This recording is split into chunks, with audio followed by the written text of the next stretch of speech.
Hello Caroline! Here we are doing our virtual chiming. Who would have thought that those words would ever leave my mouth or that this is what we'd be doing, but aren't we blessed to have the ability to do it this way. So just a quick walkthrough of how this is going to work with a few helpful pointers, I hope.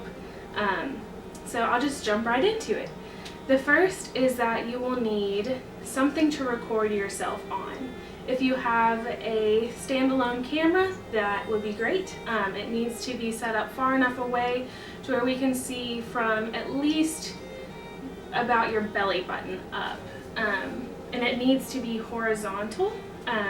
If you don't have a camera, that's totally fine. You can also use a laptop if it has a webcam, and you can just record on that. Or you could record on your cell phone, as long as you record horizontally. So that's totally fine, and it doesn't matter whether your camera is facing away from the screen or whether it's the forward frontal facing camera. I sometimes choose to do that with my phone whenever I have to record. That way I can make sure that I am in the frame and nothing around me is blurry. So before you get to chiming away on camera, you'll need to make sure that you are the most important thing in the frame.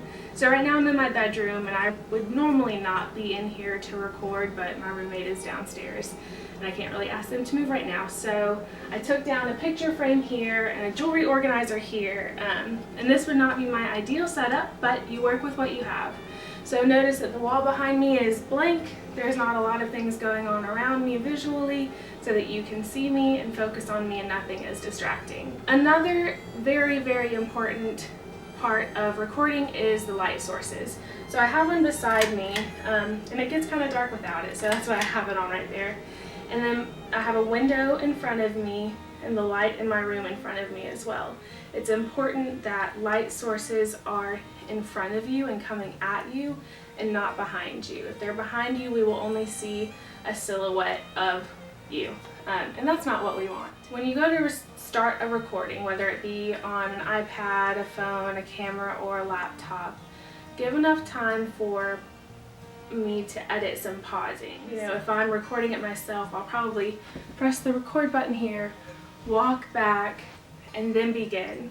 And then once I've finished, I'll pause, and then I'll walk forward again to stop the recording. So we don't want it to be press the record button and then go, and then you're going and going and going and kind of interrupting yourself as you stop recording. So make sure there is enough pause at the beginning and at the end of your action so that I can edit out this motion for the stopping of recording.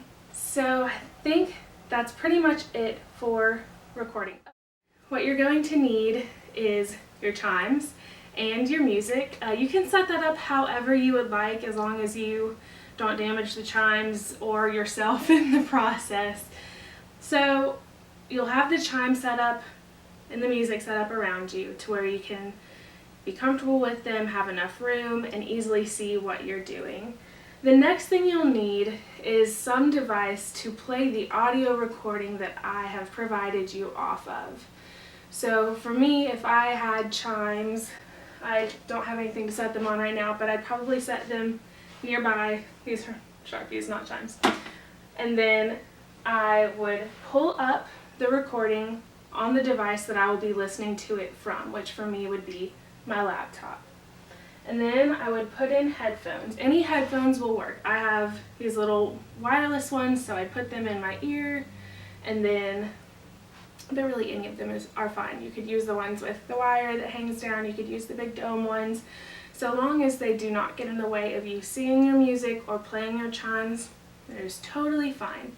It is important that you use headphones for this. The only audio that I need to hear is the sound that comes from your chimes. If I could hear my audio of 1, 2, 3, 4, 2, 2, 3, 4, I won't be able to use that, so you'd have to do it again. So the next step, once you have your chimes ready and your headphones in, you're going to press play on the audio, and you'll have those 2 measures to prepare, and then you start ringing according to when you're supposed to ring. Unfortunately, if there is any mess up, you will have to start over. You should probably go ahead and practice several times before you start recording. Get really, really comfortable with the music. It would also be wonderful if you were comfortable enough to look up every so often so that we can see your face in the video. But if you mess up, I will not be able to tell where you are at in the music and edit it, so you will have to stop your recording, delete the file that has the mistake on it, and then start over, unfortunately. Once you have flawlessly executed your portion of For the Beauty of the Earth, you will need to send your file to me.